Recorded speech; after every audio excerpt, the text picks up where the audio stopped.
Hi all, Fuzzy Barbarian here again. I recently posted 2 builds centered on close combat damage.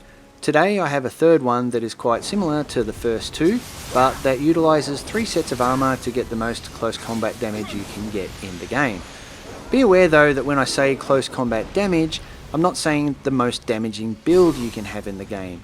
Close combat damage is a particular stat, so I'm only talking about maximizing that particular stat. I'm not talking about maximizing damage or using close combat attack or using a variety of other perks too to increase your damage. At least, not as far as the armor set bonuses go anyway. Why would I care about having the most close combat damage rather than the most overall damage in the game? The reason is, despite a lot of the builds I post, my favourite way of playing is by just running in and carving shit up. By having raw close combat damage maxed, you can do that without having to think about proccing this or that, and also without having to get behind the enemy or go critical or any of those things. It's really a great build style for anyone who just loves to get in there and swing their swords without too much thinking involved. The way to maximise close combat damage, as a stat, is to take advantage of 3 close combat damage perks from 3 different armor sets. Master Swordsman armor is one, Warrior of the West armor is another, and the third is Yagyu Shinkage style set. What you do is put 3 pieces of each of these sets on and then use a Yasakani Magatama. Each of these sets gives close combat damage as a 4th bonus perk. The Yasakani will give you the 4th bonus perk as if you had 4 pieces of each set on. A Master Swordsman armor will give you 12.2% close combat damage, as will the Warrior of the West set. The Yagyu armor will give 3.6% on top of that, which isn't much, but every little bit counts. All in all, this gives a total of 28% close combat damage. If you put 20% close combat damage on your weapon, which is the maximum that you can, then with this build you can stack close combat damage to 48%, which I think is about the highest you can stack from armor set bonuses in the game. You can see in the special effects stats there, I also have human close combat damage of 14%. That's from prestige points entirely. On top of that, I have yokai close combat damage of 42.4%. That stacks with all of our other close combat damage. So against yokai, this build will actually give you a whopping 90.4% extra close combat damage, which is huge. The yokai close combat damage is a combination of 13% from my titles, that's the prestige point allocations, and 14.5% from the Yasakani Magatama, and another 14.9% from the other Magatama that I have as an accessory. Now, there are Guardian Spirits you can use that add close combat damage, such as Paired Riken that adds 18% to yokai close combat damage, or Iconade, which will add 13.5% to human close combat damage, when maxed at least. But with this build, Karajishi is the best Guardian Spirit to use. The reason for that is simple. Human enemies can be quite easily defeated in a variety of ways using skills like Sign of the Cross and Shrike. Most are also susceptible to complete paralysis when you use Medusa powder on them too, allowing you to kill them pretty much any way you want while they're frozen. If you have a Yasakani with extra close combat attack against paralyzed enemies, even more so, and you could do the same thing by poisoning them too. But Yoko bosses are typically harder. With dual swords at least, the fastest way to end them is with Windstorm, and there is no better Guardian Spirit for getting more damage out of your Windstorm than Karajishi. While this is a close combat damage build, and while we have a massive 90.4% extra close combat damage against Yokai, Karajishi will give our Windstorm another 45% extra damage with its skill damage perk. The end result is we can melt Yoko bosses without ever having to cast anything on them like Sloth or Weakness or things like that. Also, another reason to love Karajishi is it gives us skill life drain of 20, which is about 6 or 7 points off max. If you pair that with close combat life recovery on your weapon, it kind of makes you pretty damn tanky against yokai. Windstorm skill will heal you as you use it, and close combat life recovery will give you a decent health hit when you kill an enemy. The two go together really well and help make you that much harder to kill, especially in multiple enemy encounters. I also have life recovery from Amrita absorption of 35 on my chest piece.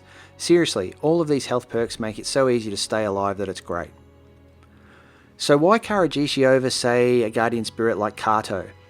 I use Kato in a lot of my build videos, so Kato is great that's for sure. But while Kato might offer extra close combat damage and also skill damage to make our strikes and other skills more damaging, it's my view that the extra damage isn't as necessary to defeat humans as the extra skill damage Karajishi brings to the table is to defeating yokai bosses.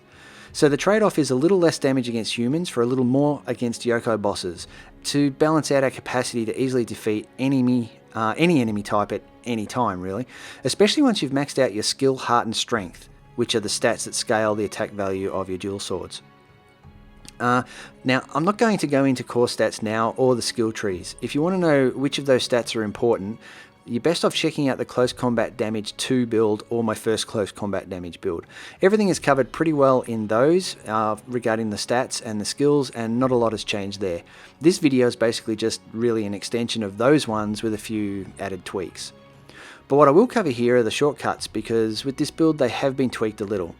I've got Water Shot, Lightning Shot and Medusa Powder in my first shortcut area. This is purely for use against human enemies. Lightning Shot and Water Shot proc confusion on enemies, making them weaker. Medusa Powder procs paralysis on them, the combination of which makes them weak and freezes most of them in place to make for easy kills. So against humans, all of that combination is fantastic. The second shortcut area is for use against humans and yokai, but really mostly for use against yokai. Carnage talismans make us do more damage, but they also weaken our defenses. So at the same time that you pop one of those, pop a protection and steel talisman to compensate. By doing that, you can basically run right up to yokai bosses from the start and go toe to toe with them without too much concern at all, especially with Karajishi and close combat life recovery perks to keep you healthy. Oh, and not to mention Clan Honda, which halves your damage if your health is full, and with a protection talisman, your health should be pretty well full for a considerable time from the moment you start the fight. My preference for element on my weapon is the water talisman. That's because with Windstorm, proccing water is easy, and when you do, you instantly get more damage with subsequent hits. Windstorm and water are a match made in heaven. Lightning would be my second choice, but only because Karajishi gives extra lightning damage too. I'll choose water first and foremost every time. Of course, close combat damage is not the only benefit you get from using these three armor sets. You also get the extra damage reduction from all three. Master Swordsman also reduces your skill key usage that is, and gives 30% extra damage to Sign of the Cross. If you've procced a skill attack using Karajishi, that can make Sign of the Cross do 75% more damage on its next hit, which is insane on top of all the other close combat damage bonuses we have. The Yagyu set also gives a perk called Extend Parry Opening Time. I've previously said this perk is useless. Part of the reason for that is I can pretty much pull off a parry at will now, whenever I want, so when I put the Yagyu set on I didn't really notice a difference. Out of interest, I started varying my timing to see what would happen. I found that it really does give a lot of leeway to the precise timing of a parry.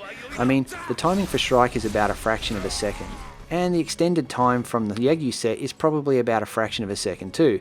But once you get tuned into those fractions of seconds, once you get tuned into the precise timing of each parry, it becomes quite easy to notice the difference with the Yagyu set on compared to when you don't have it on. Basically, it can make you be lazier and still get your parries and strikes to happen even when you are. So yes, I actually appreciate this perk now and I like having it on. I also want to mention elemental attack damage. Yokai bosses in particular have elemental attacks. So for added tankiness, I've made sure I have elemental damage reduction when guarding on my headpiece and received elemental attack damage on my chest piece. The two basically more than halve the damage from elemental attacks, which, you know, makes enemies like Nioh's electric attacks and whatnot a lot less of an issue to deal with. You can only get those perks on head and chest pieces though. You can inherit them to other pieces, but I wouldn't recommend doing that over inheriting attack.